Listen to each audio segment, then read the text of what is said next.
Hello everyone, हम लोग BSc first sem में ऑर्गेनिक केमिस्ट्री में एल्कीन चैप्टर पढ़ रहे थे, जिसमें हम एल्कीन की प्रिपरेशन पढ़ रहे थे।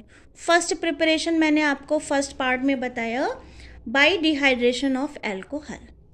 अब हम पढ़ेंगे सेकेंड प्रिपरेशन, एल्कीन को हम कैसे बनाएंगे।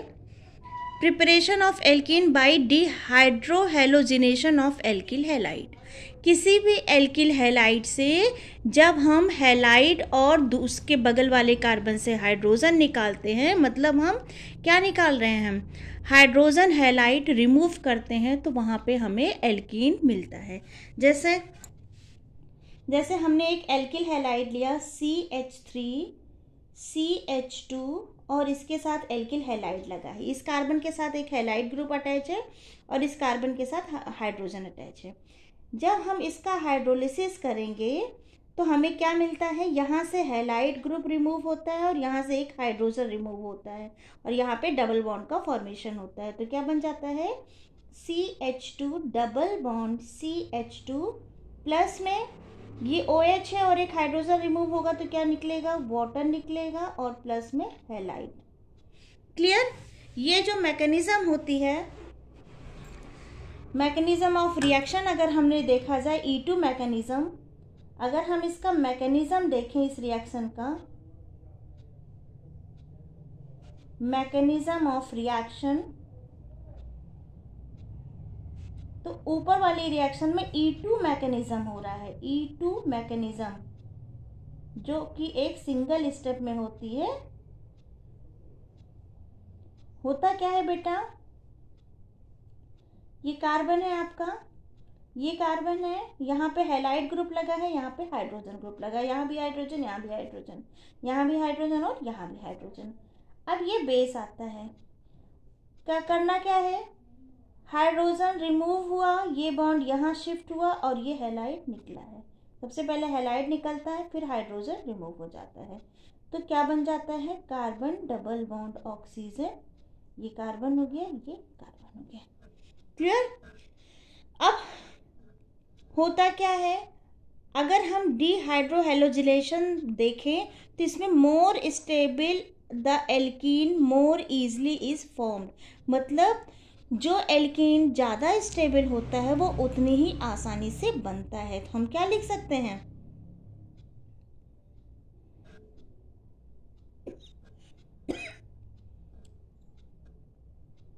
इन डिहाइड्रोहेलोजिनेशन द मोर स्टेबल, जो एल्कीन जितना ज़्यादा स्टेबल होगा, the more stable the alkene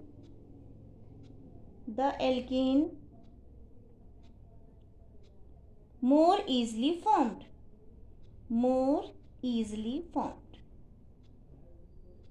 easily it is formed, वो उतनी ही आसानी से फॉर्म होता है। तो हम क्या लिख सकते हैं,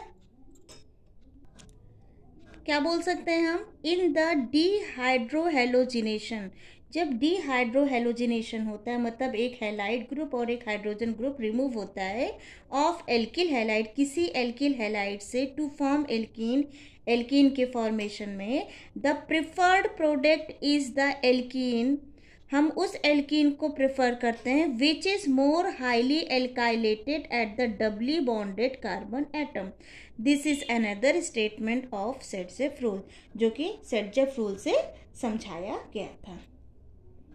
अब अगर हम reactivity of alkyl halide in dehydrohalogenation देखें तो क्या देखते हैं हम, रिएक्टिविटी ऑर्डर। अगर हम देखें reactivity of alkyl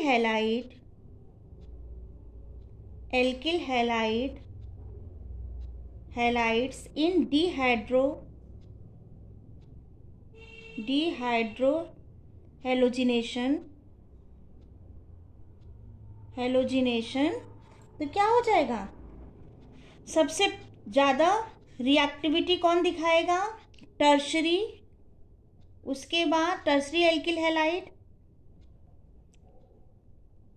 alkyl halide, उसके बाद secondary alkyl halide, secondary alkyl halide, halides, और उसके बाद प्राइमरी एल्किल हैलाइड।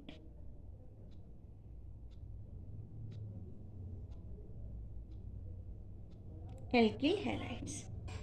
ठीक है बेटा। अब मैकेनिज्म, हम इसको मैकेनिज्म इसका डिस्कस करते हैं। यहाँ जो हमने मैकेनिज्म डिस्कस किया था ये E2 मैकेनिज्म था, जो कि सिंगल स्टेप में होता है।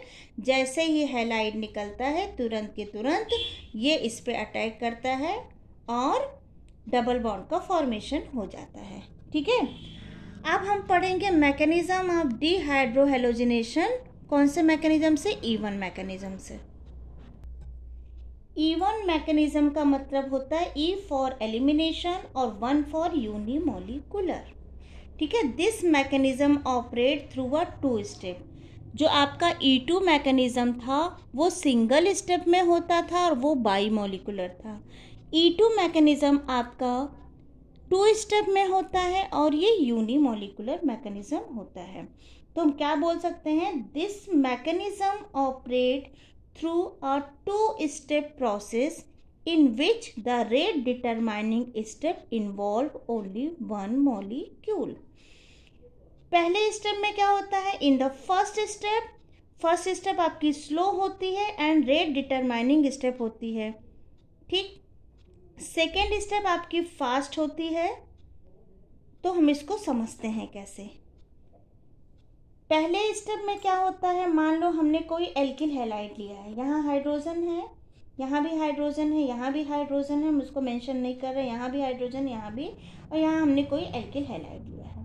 तो पहले स्लो स्टेप होता है। स्लो स्टेप में क्या होता है? ये एल्किल हैलाइड हाईली इलेक्ट्रोनेगेटिव होता है, ये निकल जाता है। जब ये निकल जाता है तो यहाँ पे कार्बोकेटायन का फॉर्मेशन होता है। तो हम यहाँ पे लिख सकते हैं ये हाइड्रोजन है, यहाँ भी हाइड्रोजन है, यहाँ भी हाइड्रोजन है, यहाँ भी, क्योंकि ये एल्किल हैलाइड निकला तो इस पर कौन सा चार्ज आ जाएगा? पॉजिटिव। और ये अपने इलेक्ट्रॉन को लेके निकला है तो प्लस में जो एल्किल हैलाइड होगा उसके ऊपर कौन सा चार्ज आएगा? नेगेटिव। तो यहाँ पे क्या बन गया? कार्बोकेटायन। यहाँ पे कार्बोकेटायन का फॉर्मेशन हो गया। अब हमने एक बेस लिया था, ठीक है, ये बेस की प्रेजेंस में रिएक्शन हो रही थी। तो यहाँ पे जो हमने OH माइनस बेस लिया है वो क्या करता है? रिएक्शन लिख लें पहले हम। यहाँ हाइड्रोजन है, यहाँ भी हाइड्रोजन है, यहाँ भी हाइड्रोजन है, यहाँ भी, और ये पॉजिटिव चार्ज है। अब ये बेस जो है इस बेस के पास इलेक्ट्रॉन है, क्योंकि यहाँ पे नेगेटिव चार्ज है, ये H+ जो है H+ के फॉर्म में इस बेस से जाके अटैच हो जाता है। जब इस बेस से जाके अटैच हो जाएगा तो ये इलेक्ट्रॉन, क्योंकि यहाँ पे पॉजिटिव चार्ज है, ये पाई बॉन्ड, ये इस बॉन्ड का दोनों इलेक्ट्रॉन यहाँ पे शिफ्ट हो जाएगा। जब यहाँ पे शिफ्ट हो जाएगा तो ये रिएक्शन जो होती है फास्ट होती है। तुरंत बेस आया और ये H+ के फॉर्म में निकल गया और दोनों इलेक्ट्रॉन यहाँ पे शिफ्ट हो गए कार्बोकेटायन के पास। तो ये बन जाता है आपका एल्कीन और वाटर मॉलिक्यूल बनकर निकल गया। ठीक है। अब कार्बोकेटायन का फॉर्मेशन हो रहा है, तो जितना ज़्यादा कार्बोकेटायन स्टेबल होगा रिएक्शन उतनी ही ज़्यादा अच्छी होगी। क्लियर बेटा? जैसे, और मान लो कार्बोकेटायन स्टेबल नहीं है तो हम कार्बोकेटायन को शिफ्ट करते हैं। जैसे हमने आपको 1,2 हाइड्राइड शिफ्ट बताया था और 1,2 मिथाइल शिफ्ट बताया था, वैसे ही ये कार्बोकेटायन शिफ्ट भी हो सकता है। शिफ्टिंग का देख लेते हैं कैसे होता है। सपोज हमारे पास कोई ऐसा एग्जाम्पल है, हमने क्या लिया है, यहाँ पे एल्काइल ग्रुप लगा है, CH3 ग्रुप लगा है, इस कार्बन पे भी CH3 ग्रुप लगा है और इस कार्बन पे भी CH3 ग्रुप लगा है। यहाँ से एक कार्बन अटैच है, इसके साथ हाइड्रोजन लगा है और यहाँ पे हैलाइड ग्रुप लगा है और यहाँ भी एक आपका CH3 ग्रुप लगा है। तो सबसे पहले मैंने क्या बताया था, E1 मैकेनिज्म में सबसे पहले जो हैलाइड ग्रुप होता है वो रिमूव होता है। तो यहाँ से क्या हो जाएगा, ये Cl ग्रुप रिमूव होगा। जब ये रिमूव होगा तो ये अपने दोनों इलेक्ट्रॉन लेके जाएगा, तो अब पॉजिटिव चार्ज यहाँ पे आएगा। जब पॉजिटिव चार्ज यहाँ पे आएगा तो कुछ इस तरह का कंपाउंड बनेगा। देखो CH3, यहाँ पे कौन सा चार्ज आया? पॉजिटिव, यहाँ पे CH3 एज इट इज़ है और यहाँ पे क्या है, हाइड्रोजन है। अब देखो यहाँ पे जो कार्बोकेटायन है वो कौन सी डिग्री का है, सेकेंडरी डिग्री का। अगर ये कार्बोकेटायन यहाँ शिफ्ट हो जाएगा तो ये टर्सरी डिग्री का हो जाएगा, और टर्सरी डिग्री ज़्यादा स्टेबल होता है। तो होगा क्या, ये मिथाइल जो है यहाँ पे शिफ्ट हो जाएगा। जब ये मिथाइल यहाँ पे शिफ्ट होगा तो ये रिएक्शन कुछ इस तरह से होगी। 2 डिग्री कार्बोकेटायन क्या हो रहा है, शिफ्ट हो रहा है। कार्बोकेटायन जो है वो 3 डिग्री में शिफ्ट हो रहा है। ठीक, तो जब शिफ्ट हो जाएगा तो कुछ इस तरह से स्ट्रक्चर बन जाएगा। CH3 यहाँ पे कार्बोकेटायन, ठीक, यहाँ पे CH3, यहाँ भी CH3 और यहाँ पे हाइड्रोजन।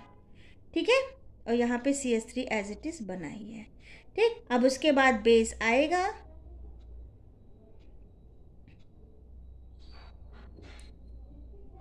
सॉरी, हाँ, बेस यहाँ से कर दूँ, यहाँ से ये बेस है, ये इसके साथ रिएक्ट कर लेगा, मतलब ये H+ के फॉर्म में निकलेगा और इस बेस से जाके जुड़ जाएगा, और ये बॉन्ड के इलेक्ट्रॉन यहाँ पे शिफ्ट हो जाएंगे। तो क्या बन जाएगा हमारा, ये बन जाएगा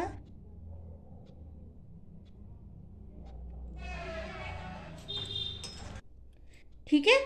अब तो हमारा क्या बन जाएगा, यहाँ पे डबल बॉन्ड का फॉर्मेशन हो जाएगा और ये पॉजिटिव चार्ज हट जाएगा। तो ये हो जाएगा CH3 कार्बन, नीचे CH3, यहाँ पे डबल बॉन्ड, फिर कार्बन, यहाँ CH3 है और यहाँ भी आपका क्या है, CH3 है। क्लियर। तो ये क्या बन जाएगा, 2,3 डाईमिथाइल ब्यूट 2ene। क्लियर बेटा, समझ में आया सबको। और ये जो एग्जाम्पल था ये किसका था, E1 mechanism of dehydrohalogenation. E1 mechanism 2 step में होती है। फर्स्ट स्टेप में कार्बोकेटायन का फॉर्मेशन होता है और सेकेंड स्टेप में डबल बॉन्ड का फॉर्मेशन होता है। E2 मैकेनिज्म सिंगल स्टेप में होती है, तुरंत के तुरंत हैलाइड ग्रुप निकलता है और तुरंत के तुरंत हाइड्रोजन रिमूव हो जाता है दूसरे कार्बन से और एल्कीन का फॉर्मेशन होता है। तो ये था आज का टॉपिक, डिहाइड्रोहेलोजिनेशन ऑफ एल्कीन। ठीक है, हम टॉपिक क्या था हमारा, preparation of alkene by dehydrohalogenation of alkyl halide.